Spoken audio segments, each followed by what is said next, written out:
இங்கே வித்தியா தூங்காமல் முழிச்சுக்கிட்டே இருக்கிறாங்க. அப்போ முருகன் கேட்குறாங்க, ஏன் தூங்காமல் இருக்க வித்தியா, தூங்க வேண்டியதானே அப்படிங்கும்போது, இல்லைங்க அந்த ரோகிணியை நினச்சா தாங்க மனசுக்கே ரொம்ப சங்கடமாக இருக்குது அப்படிங்கிறாங்க. இங்கே பாரு, ரோகிணி தப்பு செஞ்சாங்க, அதனால் அதுக்குள்ளே என்ன தீர்வோ அவங்க அதை பார்க்காங்க. நீ அதை நினச்சி என் மனசை குழப்பிட்டு இருக்க. நான் உங்கள்கிட்ட என்ன சொன்னேன், நம்ம ஏதாவது ஒன்று பண்ணிட்டோன்னா அதுக்கு நம்ம பொறுப்பாகலாம், அவங்க பண்ணதுக்கு அவங்க தான் பொறுப்பாக முடியும். இதுக்கு நீ ஃபீல் பண்ணி என்ன செய்ய போகிற அப்படிங்கும்போது, இல்லைங்க அவள் எனக்கு வந்து ரொம்ப நாள் ஃப்ரெண்டுங்க, அவள் இப்படி நொந்து போய் பேசுனதை நான் பார்க்கவே இல்லை. எனக்கு ரோகிணியை கம்பீரமாக தான் தெரியும். ஒரு பொய்க்கு இன்னொரு பொய் சொல்லி போய்கிட்டே இருப்பாள், அவளை காப்பாற்றிட்டு போயிட்டே இருப்பாள். இப்படி இருக்கும்போது இன்றைக்கி வந்து மனசு நொந்து பேசும்போது தாங்கலைங்க அப்படிங்கிறாங்க. இப்போ பாரு, முத்தண்ணங்கிட்டையும் மீனா அக்காக்கிட்டையும் போய் பேசிட்டேன்னா அது நல்லா இருக்காது. ஏற்கனவே அவங்க ஏகப்பட்ட ஒரியில் இருக்காங்க. சத்யாவுக்கு கல்யாணம் பண்ணி வச்சு அந்த சிந்தாமணிக்கிட்ட போராடிக்கிட்டு இருக்காங்க. அதுபோக அவங்க தொழிலில் பண்ணி எப்படியாவது ஜெயிக்கணும் அப்படின்னு நினைக்கிறாங்க. அவங்ககிட்ட போய் நம்ம இதை சொன்னோன்னா கண்டிப்பாக இதுக்குள்ள முயற்சி அவங்க எடுக்கும்போது ஆட்டோமேட்டிக்காக அவங்க வேலை நடக்காமல் போயிடும். அதனால் இப்போதைக்கு இதை விடு, ரோகிணி கதையை ரோகிணி பார்த்துக்கிட்டோம். நம்மளால் முடிஞ்சது கிராமத்தில் போய் அந்த கிறிஸ்துவையெல்லாம் பார்த்துக்கிடுவோம், வச்சுக்கிடுவோம். அதை நான் ஒன்றும் சொல்லலை அப்படிங்கிறாங்க. சரிங்க அப்படின்னு சொல்லி தூங்கிடுறாங்க. இங்கே முருகன் என்ன சொன்னாலும் வித்தியாவுக்கு மனசு கேட்கல. காலையிலே நம்ம மனோஜ் போய் பார்க்க வேண்டியதான் அப்படின்னு சொல்லி ஃபர்னிச்சர் கடைக்கு போகிறாங்க. மனோஜ் இருக்காங்களா அப்படிங்கிறாங்க. உடனே பிஏ சார் வந்து மாடிக்கு போயிருக்காங்க, 5 நிமிஷத்தில் வருவாங்க அப்படிங்கிறாங்க. இங்கே வித்தியா வெயிட் பண்ணதை பார்த்துட்டு, என்ன வித்தியா நீ வந்திருக்க, என்ன விஷயம், எதுவும் ஃபர்னிச்சர் எதுவும் வாங்க வந்தியா அப்படிங்கிறாங்க. இல்லை ஃபர்னிச்சர் வாங்கலை அப்படிங்க. அதானே, அதெல்லாம் அங்கே வாங்க, இங்கே வராதிங்க, வேறு கடையில் வாங்கிக்கோங்க, உங்கள் கல்யாணத்துக்குலாம் எங்கள் கடையிலேருந்து ஒரு ஃபர்னிச்சர் ஒன்றும் வாங்கலையே வைக்கலையே அப்படிங்கிறாங்க. இங்கே பாருங்கள் மனோஜ், நாங்கள் வந்து சிம்பிளாக தான் கல்யாணம் பண்ணோம், எங்களுக்கு எல்லாமே முத்து மீனாக தான் நடத்துனாங்க, அதனால் அவங்ககிட்டே எல்லாத்தையும் கொடுத்துட்டோம் அப்படிங்கிறாங்க. அதானே, அந்த முத்து மீனாவும் எனக்கு வியாபாரம் ஆகக்கூடாதுன்னு நினைப்பாங்க, அதனால் வேறு கடையில் தான் உனக்கு வாங்கி கொடுத்துருப்பாங்க அப்படிங்கிறாங்க. உடனே யாரும் வாங்கி தரல, சொந்தக்காரங்க அவங்கவுங்க எந்த பிடிச்ச கடை இருக்கோ அந்த கடையில் வாங்கி கொண்டு எனக்கு கொடுத்தாங்க அப்படிங்கிறாங்க. சரி என்ன விஷயம் வந்திருக்க சொல்லு. வருமானம் இல்லை, ஏதாவது சும்மா தான் பேச வந்தியாப்போம் அப்படிங்கிறாங்க. நான் சும்மா பேச வரல, என் ஃப்ரெண்டு ரோகிணி உங்களையும் நினச்சிட்ருக்கா, நீங்கள் வந்து அவள் வேணான்னு இருக்கீங்க அப்படிங்கிறாங்க. இங்கே பாரு, எங்கள் அம்மாவுக்கு ரோகிணியை பிடிக்கல, அதனால் எனக்கு பிடிக்காது அப்படிங்கும்போது, நீங்கள் ஒன்றும் பப்பா கிடையாது உங்கள் அம்மா சொல்ல கேட்டுக்கிட்டு ஆடுறதுக்கு. ரோகிணி உங்களை அந்தளவுக்கு விரும்புகிறா, அவள் இவ்வளோ போய் சொல்லியிருக்கா, எல்லாம் உங்களுக்காக தானே அப்படிங்கிறாங்க. இங்கே பாரு, நீ முதல்லேருந்து ஆரம்பிக்காத அப்படின்ட்டு இருக்கும்போது சந்தோஷம் சொல்கிறாரு, ஏம்மா நீங்கள் கிளம்பலாம், சார் வந்து ரொம்ப பிஸியாக இருக்காங்க அப்படிங்கிறாங்க. நீங்கள் யார், நான் மனோஜ் தானே பேச வந்திருக்கேன், நீங்கள் ஏன் பேசுகிறீங்க, உங்கள் கடை ஓனர்னால் உங்கள் தொழில் ரீதியாக நீங்கள் பார்த்துக்கோங்க, நான் வந்து கதையை வந்து பர்சனலாக தான் பேச வந்திருக்கேன் அப்படிங்கிறாங்க. சொல்லு வித்தியா, என்ன சொல்கிறீ, அதை சொல்லிட்டு கிளம்பு அப்படிங்கிறாங்க. பாருங்கள், ரோகிணிக்கு பணம் அவசரமாக இருக்குது, அவளுக்கு சீக்கிரம் ரெடி பண்ணி கொடுங்க. அவள் பையனையும் அவங்க அம்மாவையும் கிராமத்துக்கு கொண்டு வைக்கணும்னு நினைக்கிறாள். அதுபோக அவள் வந்து துபாய்க்கு போகணுங்கிறா அப்படிங்கிறாங்க. இது என்ன துபாய்க்கு போகிறாளா அப்படிங்கிறாங்க. ஆமாம், ஆனால் நொந்து போனா எப்படி இங்கே இருப்பா, இந்த சிட்டிக்குள்ளே இருந்தான்னா கண்டிப்பாக உங்களை அடிக்கடி பார்க்க வேண்டியிருக்கும், நீங்கள் உங்கள் அம்மா சொல்ல கேட்டு பெரிய பணக்காரியாக கல்யாணம் பண்ணுவீங்க, அந்த மாதிரி இந்த ரோகிணி இருக்க முடியாதுல்ல அப்படிங்கும்போது மனோஜ் ஒரு மாதிரி ஆகிறாரு. இங்கே பாருங்கள் மனோஜ், உண்மையிலே நீங்கள் ரோகிணியை விரும்பி தான் கல்யாணம் பண்ணிக்கிட்டு இருந்தீங்கன்னா ரோகிணி பண்ணதெல்லாம் நீங்கள் மறந்துட்டு சேர்ந்து வாழ பாருங்கள், அப்படி இல்லையா உடனே பணத்தை கொடுத்து அவளையாவது சந்தோஷமாக இருக்க விடுங்க அப்படிங்கிறாங்க. இதை கேட்டால் மனோஜ், என்கிட்ட பணம் இருந்தால் தான் கொடுத்துருப்பேனே, இவன் பணக்காரி இல்லைன்னு தெரிஞ்ச உடனே நான் வந்து இவ கூட வாழவே வேண்டாம்னு முடிவெடுத்தேன், அதுபோக எங்கள் அம்மா சொன்னதுக்காகலாம் இது பண்ணல, இவள் வந்து இனியும் ஏமாத்திருக்கா வச்சுருக்கா அப்படிங்கும்போது, மனோஜ் பணம் தான் பெருசாக நினைக்கிங்க, ஒரு நாள் பாருங்கள் ஒன்றுமே இல்லாமல் சங்கடப்படுவீங்க, அன்னைக்கு வந்து யார் வந்து உங்களுக்கு நிற்பான்னு நீங்கள் பாருங்கள், உண்மையும் பாசம் ஒன்று தான் நிற்கும் அப்படின்னு சொல்லிட்டு கிளம்பிடுறாங்க. இங்கே வித்தியா சொன்னதே யோசனை பண்ணிகிட்டே இருக்கார் மனோஜ். ஒருவேளை ரோகிணி வந்து என்ன ரொம்ப விரும்பியிருப்பாளோ, நான் வந்து வேறு கல்யாணம் பண்ண போகிறேன்னு சொல்லிட்டு சிட்டியை பார்த்து விட்டுட்டு நான் வந்து துபாய் போகிறேன்னு சொல்லுவாளோ அப்படின்னு யோசிச்சுட்டு இருக்கும்போது இங்கே சக்திவேல் சார் வர்றாரு. என்ன மனோஜ் என்ன பண்ணிகிட்ருக்கீங்க அப்படிங்கும்போது, இல்லை எனக்கு ரொம்ப குழப்பமாக இருக்குது அப்படிங்கும்போது, நீங்கள் கோடீஸ்வரன் ஆகிட்டீங்க, உங்கள் கட்டம் அப்படி தான் சொல்லுது, இப்படி இருக்கும் நீங்கள் ஏன் குழம்புறீங்க அப்படிங்கும்போது, நான் எங்கள் சார் கோடீஸ்வரன் ஆகிட்டேன், ரோகிணிக்கு 5 லட்சம் கொடுக்கணும், இன்னொரு 5 லட்சம் வந்துச்சுன்னா எனக்கு ரொட்டேஷனுக்கு ஆகும்னு நினைக்கிறேன், அந்த பணத்துக்கே அந்த ஆன்டிட்ட வாங்குறதுக்கு நான் அவ்வளோ பாடுபடுறேன் அப்படிங்கும்போது, அவங்க தான் எனக்கு ஃபோன் பண்ணாங்க, உங்கள் கடைக்கே பணம் கொண்டு வராங்களாம் அப்படிங்கிறாங்க. என்ன சொல்கிறீங்க அப்படிங்கிறாங்க. ஆமாம் மனோஜ், கட்டங்கள்லாம் சரியாக இருக்கும்போது அதுவே வரும் அப்படின்றாங்க. அதனால் பணத்தை கொண்டு கொடுக்குறாங்க.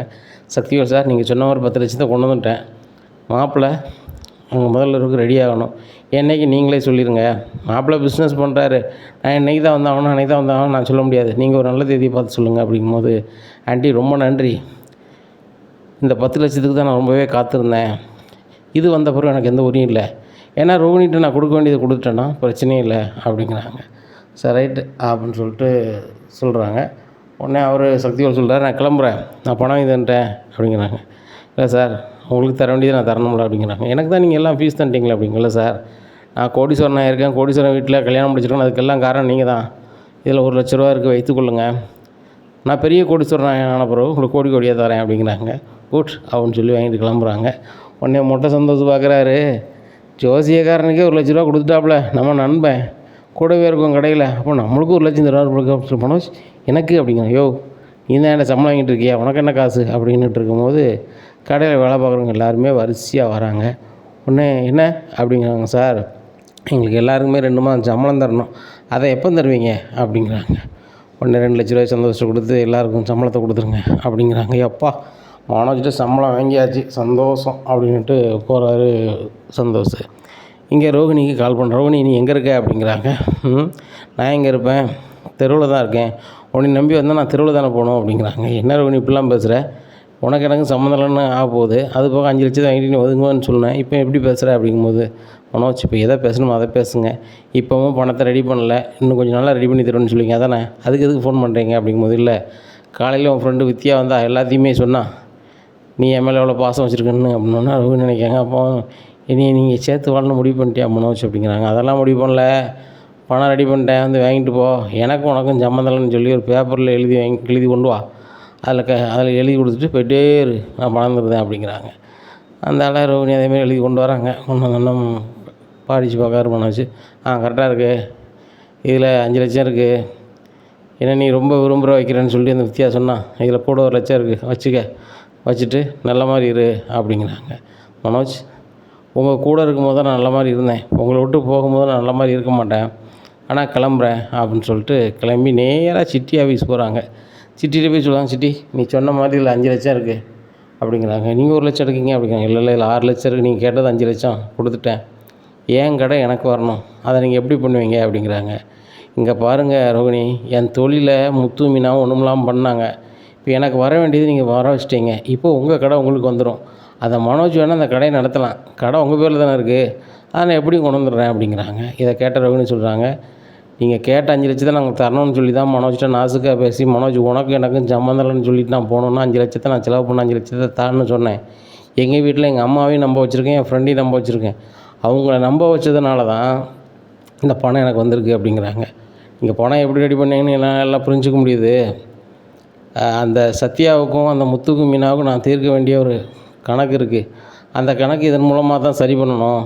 என்னடா அந்த சிட்டி அமைதியாகிட்டான், உள்ளே போய்ட்டு வெளியே வந்தோன்னு நினைக்காங்களா, நான் என்றைக்குமே அமைதியாக மாட்டேன், அவங்களாம் எனக்கு ஒரு ஆளே கிடையாது, எனக்கு தெரிஞ்ச ஒரு காய்ச்சட்டக்கார பெரிய அதிகாரி இருக்கார போய் பார்த்துட்டு வரேன் அப்படிங்கிறாங்க. சிட்டி எனக்கு இது 2 நாளில் முடிச்சு கொடுப்பீங்களா அப்படிங்கும்போது, பணம் தந்துட்டீங்க, 2 நாளில் முடிச்சு உங்களுக்கு நான் சொல்கிறேன் அப்படிங்கிறாங்க. இங்கே மனோஜ் வந்து நைட்டில் ரொம்ப ஃபீலிங்காக இருக்காங்க. இன்னும் என்னடா மனோஜ் இன்னும் தூங்கலையா அப்படிங்கிறாங்க. இல்லைம்மா எனக்கு தூக்கம் வரல அப்படிங்கிறாங்க. டேய், உனக்கு ஏன் தூக்கம் வரலன்னு தெரியும், இந்த முத்து மீனாவும் நல்லா சம்பாதிக்கிறாங்க, மாடியில் ரூம்லாம் கட்ட ஆரம்பிச்சிட்டாங்க, நம்மளுக்கு வாழ்க்கை எதுவுமே முழுமையடையலை, இப்படி இருக்குமென்னு தான் நினைக்கிறேன், அப்படிலாம் நினைக்காதடா, ஒரு பணக்கார ஒரு பொண்ணு இருக்குதுன்னு சொல்லி பார்வதி சொன்னான், அந்த பொண்ணை காலையில் போய் பார்த்துட்டு எனக்கு பிடிச்சிருந்துச்சின்னா அவனை நான் பார்க்க வர சொல்கிறேன்டா, பாரு அந்த பொண்ணுக்கு உனக்கு பிடிச்சிருச்சுன்னா நம்ம பேசிக்கலாம்டா அப்படிங்கிறாங்க. உடனே சரி மம்மி நடக்குமோ நடக்கட்டும் அப்படிங்கிறாங்க. என்னடா மனோஜ் இவ்வளவு இது பண்ணி பேசுகிற, முன்னாடி பணக்கார பொண்ணா பாரு அப்படின்னு வாயை போலப்போ இப்போ எதுவுமே சொல்ல மாட்டேற அப்படிங்கும்போதேம்மா எனக்கு இப்போ தூக்கம் வருது, இங்கே போய் தூங்க அப்படின்னு சொல்லிட்டு சொன்னோன்னே மனோஜ் இப்போ தூங்கிடுறாங்க. வியாழக்கிழமை எந்திக்கிறாங்க. இங்கே கனக அம்மா கால் பண்ணுறாங்க. என்ன மாப்பிள்ள, நேற்று ரோகிணிக்கெல்லாம் பணத்தை கொடுத்துட்டிங்களா வச்சுட்டிங்களா அப்படிங்கும்போது, கொடுத்துட்டேன் அத்தை. அப்படி கொடுத்துட்டிங்களே, இனிமேல் நம்ம வீட்டில் தானே நீங்கள் இருக்கணும், நீங்கள் ஏன் அங்கே இருக்கீங்க அப்படிங்கிறாங்க. ஏங்க எங்கள் வீடு இங்கே தானே இருக்குது, உங்கள் வீடு அங்கே இருக்கா, மாப்பிள்ள நான் வந்து சக்திவேல் சார்கிட்ட சொல்லிட்டேன், 10,00,000 கொடுத்த மறுநாள்லேருந்து மாப்பிள்ளை என் வீட்டில் தான் இருக்கணும், நாங்கள் சொல்கிறதான் கேட்கணும், வைக்கணும், நான் எல்லாமே சொல்லிட்டேன்னா அவர்கிட்ட அப்படிங்கிறாங்க. இதை கேட்டால் அவர் மனோஜ் இல்லையே என்கிட்ட எதுவும் சக்திவேல் சார் சொல்லலையே அப்படிங்கிறாங்க. இங்கே சக்திவேல் கால் பண்ணுறாங்க. மனோஜ் ஹலோ சொல்லுங்கள் மனோஜ் அப்படிங்கிறாங்க.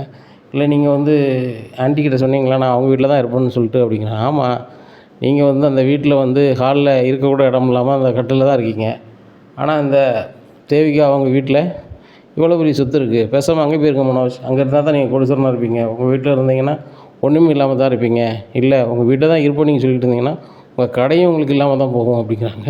என்ன சார் இப்படி பேசுகிறீங்க அப்படிங்கிறாங்க. உங்கள் கட்டை அப்படி தான் சொல்லுது அப்படிங்கிறாங்க. என்ன இப்படி சொல்லுதாங்க அப்படின்னு சொல்லி கடைக்கு புறப்பட்டு போகிறாங்க. கடையில் உட்காந்துட்டு இருக்கும்போது இவர் வராரு, சிட்டி வராரு. இனிமேல் இந்த கடை வந்து உங்களுக்கு இல்லை, எங்கள் ஓனருக்கு தான் அப்படிங்கிறது. உங்கள் ஓனருக்கா அப்படிங்கிறாங்க. ஆமாம், எங்கள் ஓனர் ரோஹிணிக்கு தான் இந்த கடை அப்படிங்கிறாங்க. இதை கேட்டோடனே அது எப்படி இந்த கடை ரோஹிணிக்குன்னு சொல்லுவீங்க, இந்த கடை என் கடை, எங்கள் அப்பா பணத்தில் வாங்கின கடை அப்படிங்கிறாங்க.